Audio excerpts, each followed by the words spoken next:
Hey, this is Nicky G and welcome to Better Commander. Today I'm going to tell you about one of my adventures in collection buying.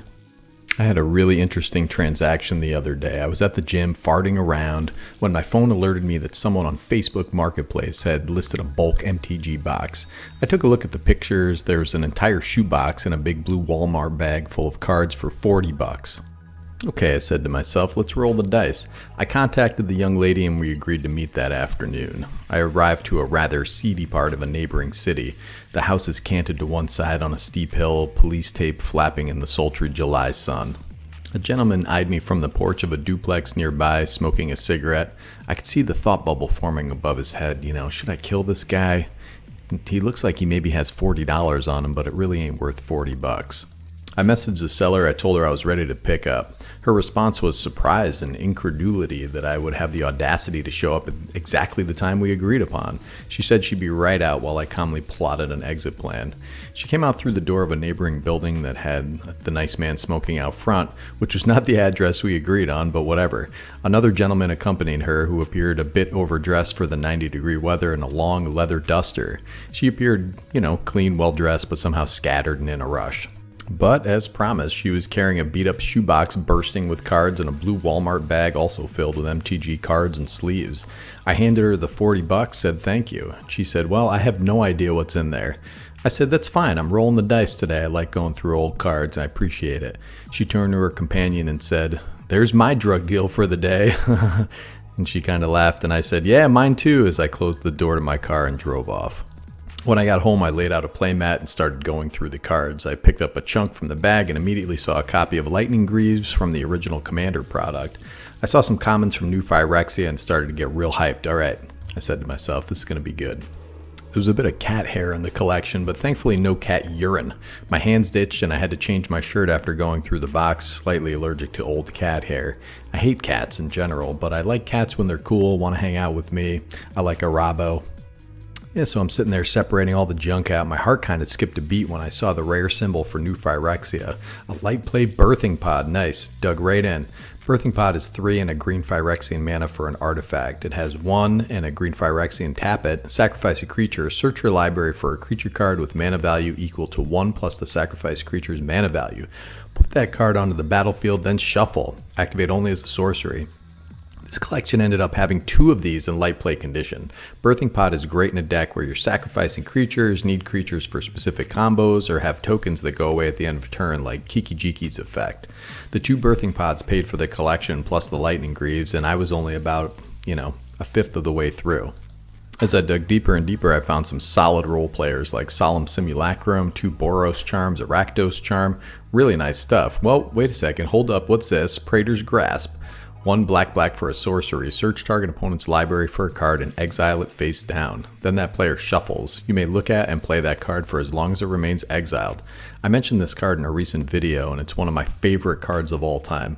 There are so many applications. You can remove a combo piece, get a board wipe, or just get a soul ring if you need it.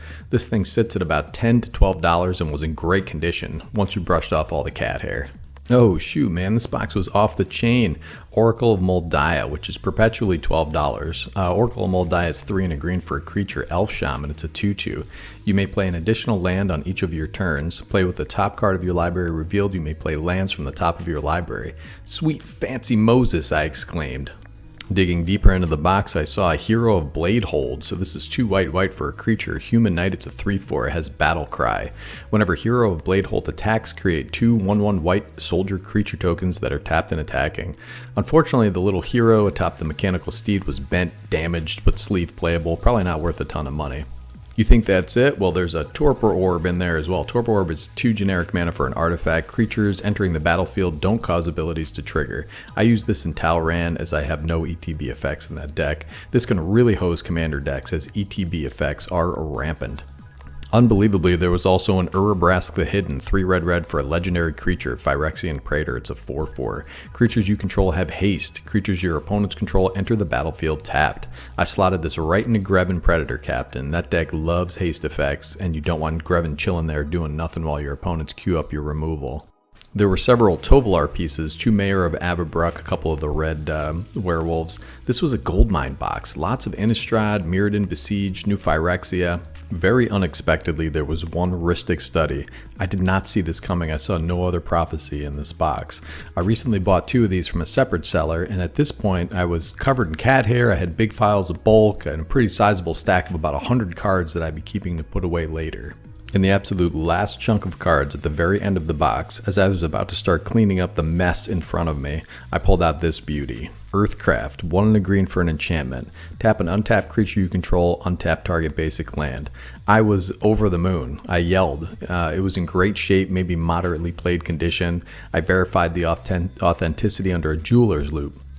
Damn, so all in all, this $40 bulk box had about $400 plus in cards. Some I added immediately to existing decks, others I put in top loaders in a safe. So what's the moral of this story? I don't know. I don't think there's a moral really. I had a few minutes to kill and rolled the dice on a bulk box. I had a feeling about this one based on the pictures. It looked like this had been sitting in a closet for a while.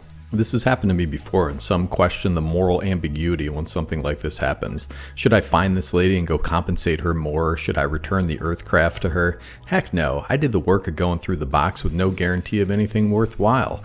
The nice lady didn't want to expend the effort of going through all the cards and looking each one up on TCG Player and then packaging them and sending them to TCG Player. She just wanted it gone. She didn't want to think about it. Was she up in my house getting covered in cat hair? Was she working her fingers to the bone sorting cards? No, she took her $40 and ambled off into the horizon, seemingly happy. We were as 2 ships passing in the night, touching our lives together ever so briefly to exchange trash for treasure. I found there are 2 types of sellers, people who look up the absolute max value of their cards and list their old damaged cards for top dollar. I explained to them if I wanted to pay retail, I'd just buy from TCG Player. Plus their cards are in a box covered with a hitherto unknown mystery liquid. Then there are those who list the mess of cards for whatever they think is realistic based on absolutely nothing.